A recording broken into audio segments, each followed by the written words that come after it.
Olá meus amigos, olá minhas amigas, sejam bem-vindos ao Estúdio Aula. Eu, professor Gustavo Amaral, estarei aqui com vocês em mais uma matéria, a matéria Responsabilidade Civil do Estado. Bacana até aqui? Com calma, tranquilidade, vamos ver os aspectos mais importantes dessa matéria. É importante que para que seu estudo seja completo, você adote aí um bom doutrinador acerca desse assunto.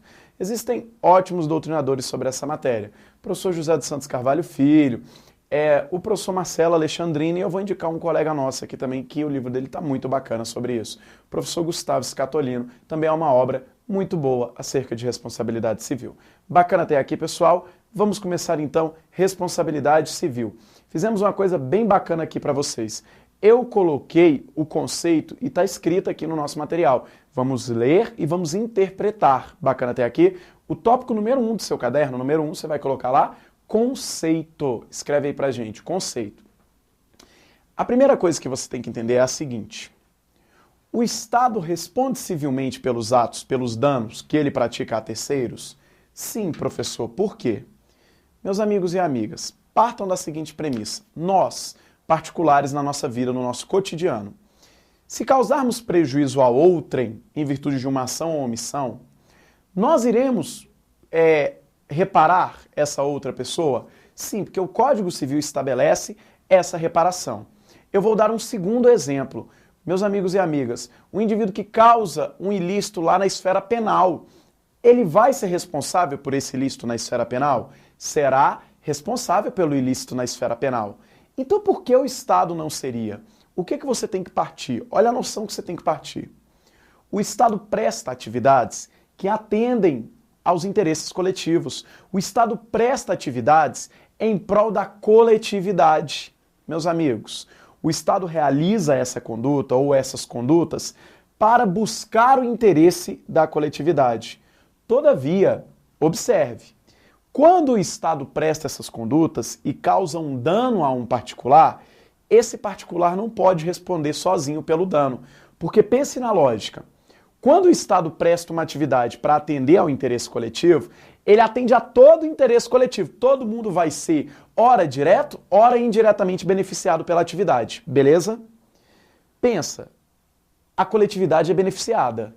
E quando há um prejuízo, somente o particular que sofreu o prejuízo que será prejudicado? Não. A coletividade, com dinheiro público, com patrimônio público, também vai responder por aquele prejuízo, em virtude daquele dano causado à esfera jurídica de outrem? Sim. Então, ao mesmo tempo que o Estado dá o bônus para a coletividade da prestação de determinadas atividades de cunho essencial, o Estado também atribui um ônus à prestação dessas atividades. Ônus este que determina que em algumas hipóteses, o Estado vai ser obrigado a fazer o quê? Reparar economicamente um eventual prejuízo causado à esfera jurídica de outrem. Beleza até aqui, meus amigos e amigas do coração? Muito bem, vamos começar. Tópico número 1, conceito da responsabilidade civil do Estado. Você coloca aqui, tópico número 1, conceito. Olha o que está escrito no nosso quadro sobre o conceito da responsabilidade civil do Estado. Esse material é enviado para os alunos, não é? Muito bem, você vai ler aí no seu material.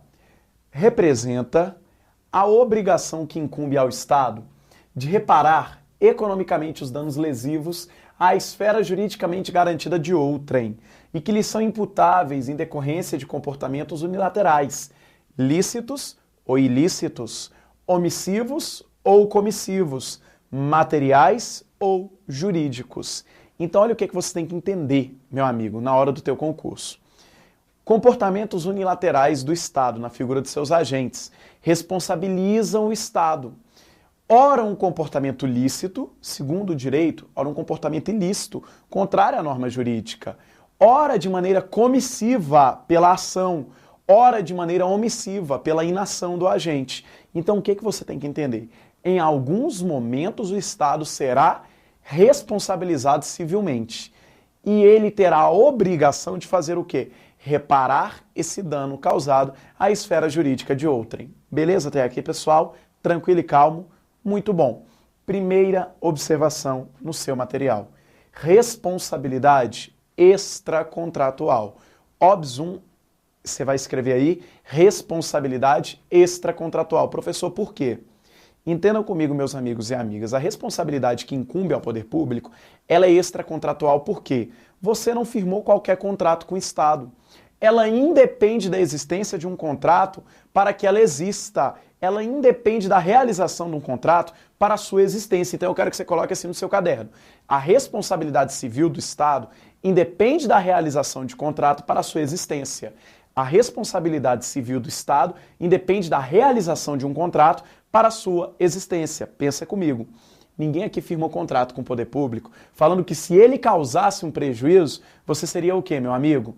Indenizado. Mas mesmo assim, você é indenizado na hipótese de um eventual prejuízo causado à esfera jurídica garantida de outrem? Sim, você é indenizado. Beleza? Observação número 2, pessoal.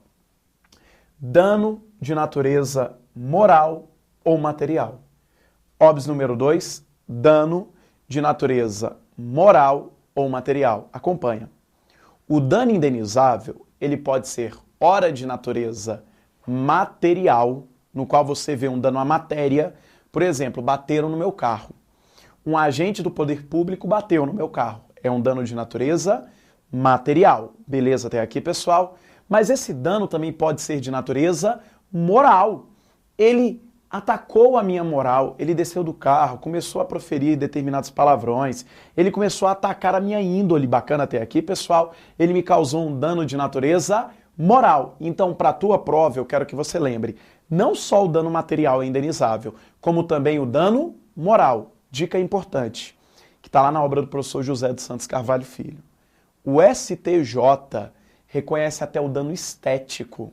Olha que bacana. O Superior Tribunal de Justiça reconhece até mesmo o dano estético. Beleza até aqui, meus amigos e amigas? Tranquilo e calmo? Muito bem, professor. Dando prosseguimento. Tópico número 2. Tópico número 2. Tiraram nossa numeração. Tópico número 2, beleza? Olha o que você vai colocar no tópico número 2. Evolução da responsabilidade. Evolução da responsabilidade. Professor, nem sempre a responsabilidade civil do Estado era como é atualmente reconhecida hoje no direito brasileiro e no direito mundial. Nem sempre foi assim. Houve uma evolução, uma paulatina evolução para que a gente chegasse até a responsabilidade e a teoria que é aceita hoje no nosso ordenamento jurídico. Beleza? Muito bom. Primeira teoria, a chamada teoria da irresponsabilidade do Estado.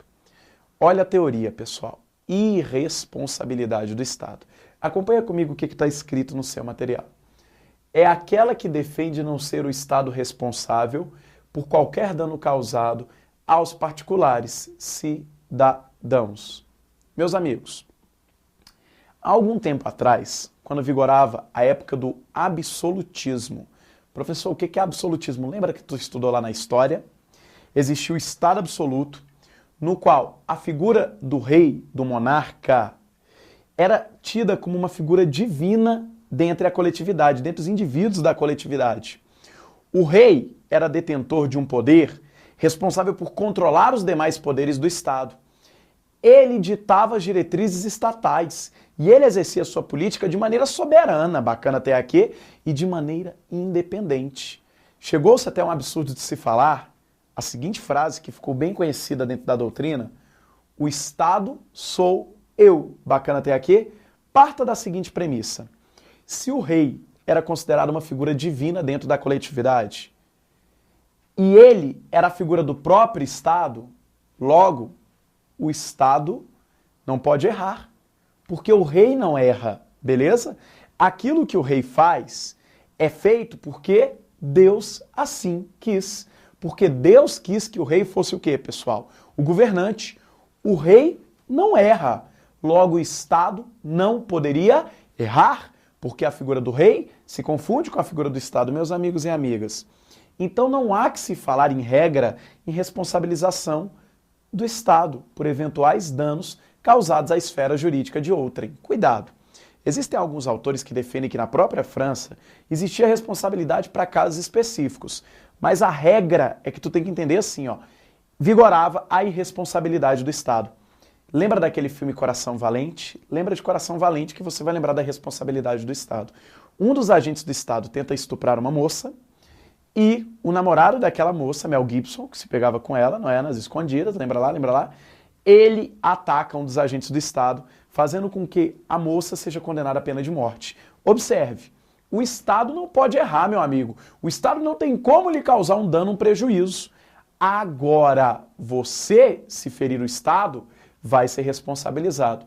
Então, primeira teoria da irresponsabilidade do Estado, vigorava na época do Estado absolutista. Bacana até aqui? Segunda teoria, pessoal.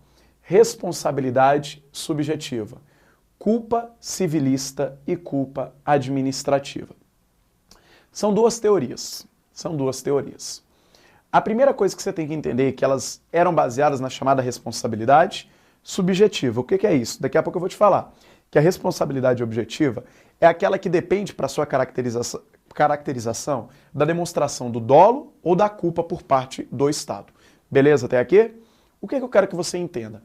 Com a queda do absolutismo e a ascensão do Estado liberal, a burguesia que estava à frente de todo esse processo começou a falar assim, peraí, não pode o Estado não ser responsável por eventuais danos causados à esfera jurídica de particulares. Por que não pode, pessoal? Porque caso contrário, a burguesia ficaria desprotegida frente ao poder do Estado. O que ela falou? Pera, temos que atrelar a responsabilidade às condutas do Estado. Surge aqui um primeiro momento da teoria subjetiva. É a chamada teoria da culpa civil, beleza? Acompanhem comigo. Segundo essa teoria, o Estado seria responsável em virtude de comportamentos dos seus agentes, atuando de maneira dolosa ou culposa, com base em preceitos do direito civil comum, assim como acontecia com particulares.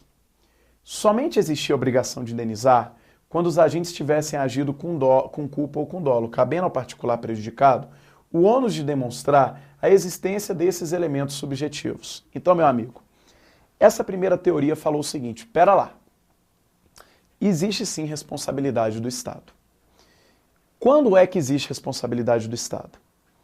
O Estado é responsável por indenizar um eventual dano causado a um particular quando, nas mesmas condições, o particular seria obrigado a indenizar o Estado. Então, observe, eles equipararam as figuras. Eles falaram assim, o Estado é responsável por indenizar quando, na mesma situação, o particular seria obrigado a indenizar o Estado. Então, se o particular demonstra que ele, na mesma situação, ele seria obrigado a indenizar o Estado é obrigado a indenizá-lo. Agora, olha um detalhe.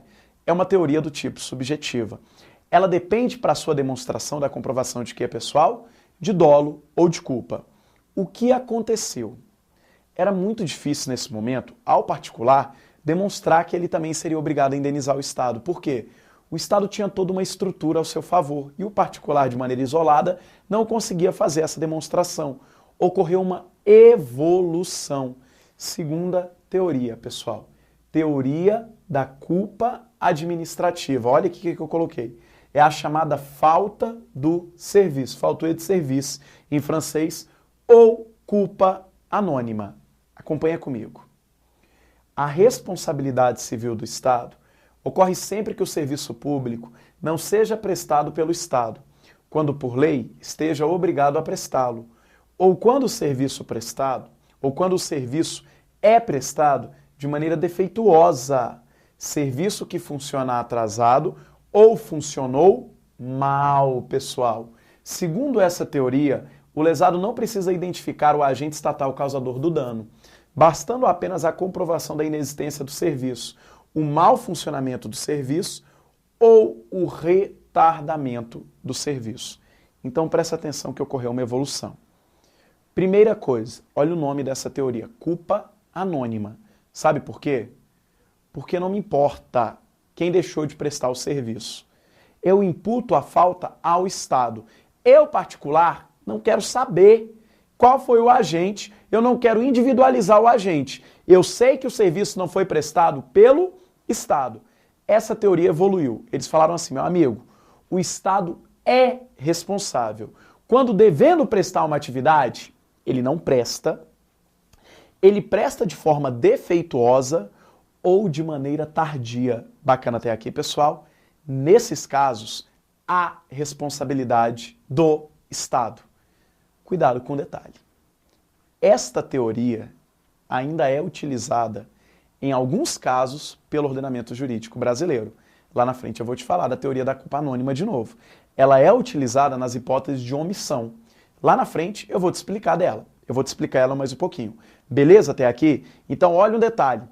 Ela evoluiu no sentido de que falou o seguinte, meu amigo, eu não vou comparar Estado a particular fazendo com que o Estado na mesma situação prove fazendo com que o particular prove que o Estado seria obrigado a indenizar. Não, não.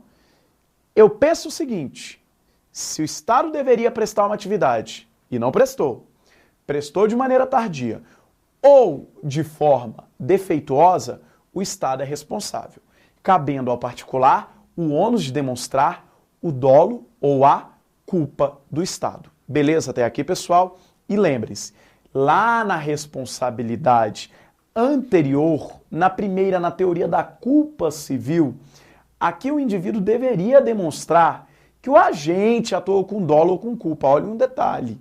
Na teoria da culpa anônima, eu não preciso definir, eu não preciso individualizar aquele agente. Basta que eu demonstre, que eu impute esse dolo e essa culpa a quem, pessoal? Ao Estado. Perfeito até aqui, meus amigos e amigas do coração? Muito bem. Dois detalhes. A responsabilidade caracterizada pela culpa administrativa, também chamada de culpa anônima ou falta de serviço, é uma responsabilidade subjetiva. Por que ela é subjetiva? Porque ela necessita para sua demonstração de dolo ou culpa. Memoriza isso que eu vou te falar. Subjetivo no direito é porque é oriundo de características subjetivas. O dolo ou a culpa. O dolo, a inequívoca vontade do indivíduo produzir aquele resultado, ou a culpa, a vontade não estava dirigida ao resultado, mas estava dirigido à ação que o agente praticou. Bacana até aqui? Muito bem. Mais uma característica. Decorre de atos ilícitos. Cuidado com isso. A teoria da falta de serviço, da culpa anônima, ela decorre de atos ilícitos, contrários ao ordenamento jurídico. Para que o agente seja responsabilizado aqui, ato lícito não serve. Tem que ser ato o quê, pessoal? Ilícito. Se o indivíduo prestou a atividade de maneira adequada, praticando um ato lícito, segundo essa teoria, ele não poderia ser responsabilizado. Dica: a teoria da responsabilidade objetiva aceita a responsabilização tanto de atos lícitos quanto de atos o quê? Ilícitos. A teoria da culpa administrativa aceita a responsabilização em relação a tão somente atos o quê? Ilícitos. Professor, o que é um ato ilícito? Contrário ao ordenamento jurídico, contrário às normas impostas pelo Estado. Então memoriza isso. Falou na tua prova que a teoria da responsabilidade, da culpa administrativa, também chamada de culpa anônima ou falta de serviço, ela abarca tanto atos lícitos quanto atos ilícitos. O que você vai falar? Errado.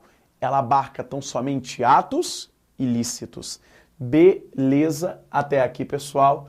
Muito bem. Letra C no seu material. Responsabilidade objetiva do Estado.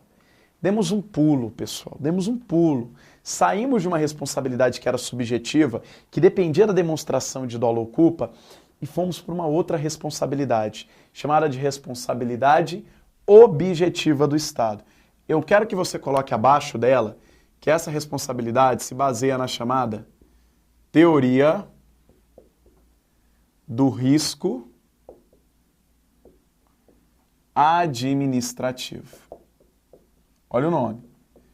Essa daqui se baseia na chamada teoria do risco administrativo. Acompanha comigo. Essa teoria dispensa a verificação do fator culpa em relação ao fato danoso. Funda-se na teoria do risco administrativo, no qual o Estado assume o risco de arcar com um risco natural decorrente de numerosas atividades. Pessoal, presta atenção no primeiro detalhe. Essa teoria evoluiu. Ela evoluiu. Antes as teorias eram teorias subjetivas, no qual o particular precisava ora demonstrar dolo ou culpa do agente, ora demonstrar dolo ou culpa do Estado. Bacana até aqui? Essa teoria deu um pulo. Ela falou assim, meu amigo, teoria do risco administrativo, olha o que ela fala. A partir do momento que o Estado presta numerosas atividades, ele assume um risco direto pela prestação dessas atividades.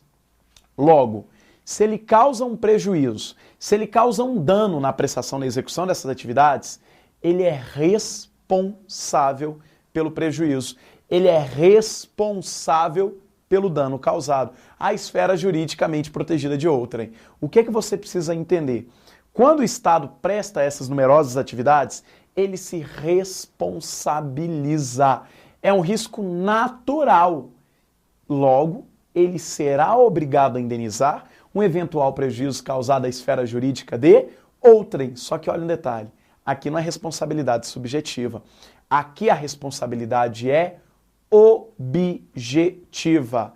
Qual é a diferença? Para caracterizá-la, eu não preciso demonstrar dolo, eu não preciso demonstrar culpa. Basta que eu prove conduta, dano e nexo causal. Conduta do agente público, dano que foi causado ao particular e o nexo causal, que é a ligação entre a conduta e o dano. Ligando essas duas coisas, eu tenho o direito de indenização.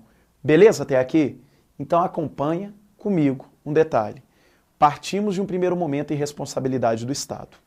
Fomos a um segundo momento, a chamada responsabilidade subjetiva, que eu te disse assim, para a caracterização dela, é necessária a demonstração de dolo ou culpa. Dividimos a responsabilidade subjetiva em dois momentos. Primeiro momento, teoria da culpa civil. A teoria da culpa civil atrelava a responsabilidade para o Estado nas mesmas situações em que o particular fosse obrigado a indenizar o Estado. Observe, era necessário ao particular provar o dolo ou a culpa do Estado, bacana, do agente público, beleza? Fomos à frente. Falamos da chamada teoria da culpa administrativa, também chamada de teoria de falta de serviço ou culpa anônima. Essa teoria falou assim, amigão, não precisa o indivíduo determinar o agente causador do dano, basta que ele demonstre o dolo ou a culpa do Estado. Quando ele deveria prestar uma atividade e a prestou de forma equivocada, a prestou de maneira errada, não prestou a atividade ou prestou de maneira atrasada. Bacana até aqui, pessoal. Nessa situação, o Estado seria responsabilizado pelo eventual dano. Agora, cuidado. Essa última teoria, eu te disse que também é subjetiva e que é empregada em alguns casos. Nas hipóteses de omissão, essa segunda teoria, a teoria da culpa administrativa, é utilizada nas hipóteses de omissão ainda hoje. Depois evoluímos, falamos da chamada teoria da responsabilidade objetiva, falamos da responsabilidade objetiva, que é baseada na teoria do risco administrativo. O que essa teoria fala?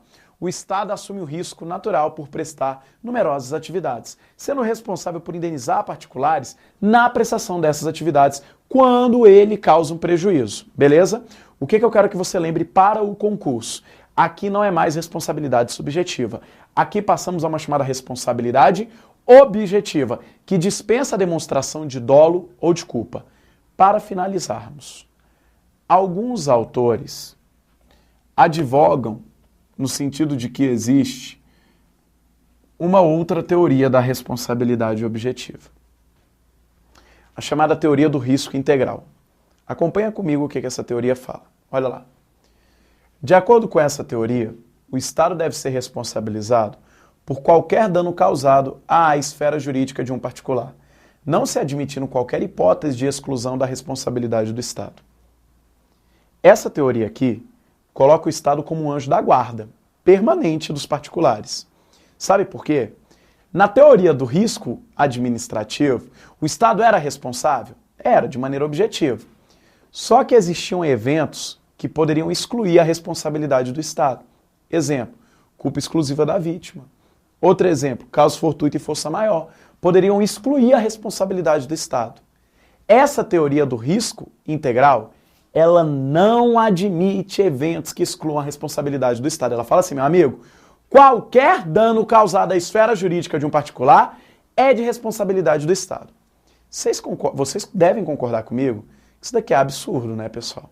atrelar qualquer dano à responsabilidade do Estado. Imagina só, eu estou dirigindo meu carro, eu estou falando no telefone celular e eu bato numa viatura da polícia. Segundo a teoria do risco integral, esse dano deveria ser responsabilidade de quem? Do Estado. Meus amigos, como é que o Estado pode evitar esse tipo de dano?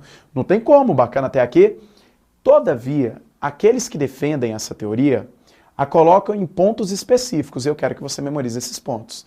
Eles falam o seguinte, olha lá, aplicabilidade. Primeiro caso, danos nucleares e as hipóteses de danos decorrentes de atos terroristas, atos de guerra ou de eventos correlacionados contra aeronaves de empresas aéreas brasileiras, conforme os previstos nas leis.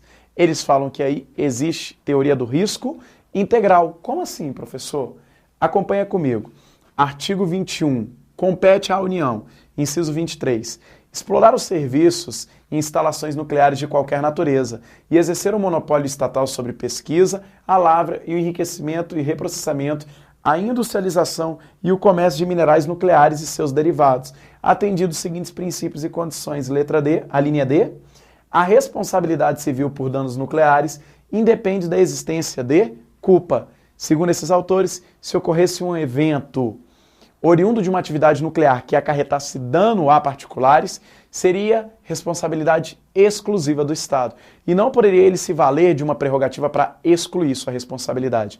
O mesmo caso ocorreria em eventos terroristas. Seria responsabilidade exclusiva do Estado se um terrorista pegasse um avião e explodisse contra a esplanada, ali matando algumas pessoas. O Estado seria obrigado a indenizar essas famílias, mesmo que o Estado demonstrasse que a culpa foi exclusiva do particular que pegou aquele avião e que o Estado não poderia evitar. Beleza até aqui, pessoal? Com isso a gente finaliza as teorias que explicam a responsabilidade do Estado. Falamos um pouquinho mais rápido porque elas caem, alguns concursos caem, mas elas não são o objeto aqui que a gente deve aprofundar. E sim, existem outros tópicos que eu acredito que sejam mais importantes. Dê uma lida aí no material que está passado aí, que é um materialzinho bem explicativo, bem tranquilo. Daqui a pouco a gente volta com o nosso segundo bloco.